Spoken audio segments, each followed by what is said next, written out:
بسم اللہ الرحمن الرحیم۔ سورۃ المنافقون۔ تعارف: یہ صورت ایک خاص واقعے کے پس منظر میں نازل ہوئی ہے، جس کا خلاصہ یہ ہے کہ بنو المصطلق عرب کا ایک قبیلہ تھا جس کے بارے میں حضرت صلی اللہ علیہ وسلم کو یہ اطلاع ملی تھی کہ وہ مدینہ منورہ پر حملہ کرنے کے لیے لشکر جمع کر رہا ہے۔ آپ اپنے صحابہ اکرام رضی اللہ عنہ کے ساتھ خود وہاں تشریف لے گئے، ان سے جنگ ہوئی اور آخرکار ان لوگوں نے شکست کھائی اور بعد میں مسلمان بھی ہوئے۔ جنگ کے بعد چند دن آپ نے وہیں ایک چشمے کے قریب پڑاؤ ڈالے رکھا۔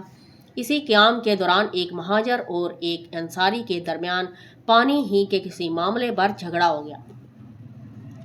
جھگڑے میں نوبت ہاتھا پائی کی آ گئی اور ہوتے ہوتے مہاجر نے اپنی مدد کے لیے مہاجرین کو پکارا اور انصاری نے انصار کو، یہاں تک کہ اندیشہ ہو گیا کہ کہیں مہاجرین اور انصار کے درمیان لڑائی نہ چھڑ جائے۔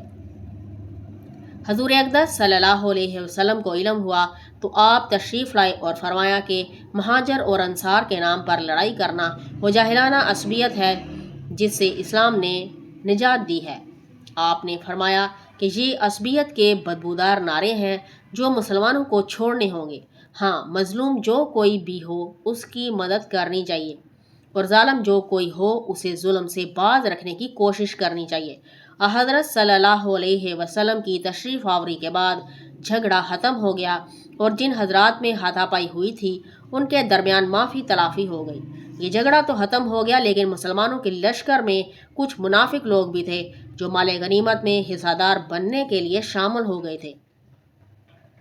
ان کے سردار عبداللہ بن ابی کو جب اس جھگڑے کا علم ہوا تو اس نے اپنے ساتھیوں سے کہا کہ تم نے مہاجروں کو اپنے شہر میں پناہ دے کر اپنے سر پر چڑھا لیا ہے، یہاں تک کہ اب وہ مدینہ کے اصل باشندوں پر ہاتھ اٹھانے لگے ہیں۔ یہ صورتحال قابل برداشت نہیں ہے۔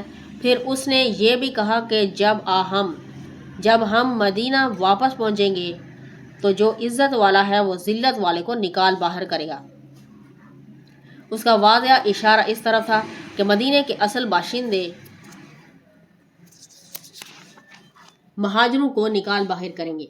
اس موقع پر ایک مخلص انصاری صحابی حضرت زید بن ارقم رضی اللہ عنہ بھی موجود تھے۔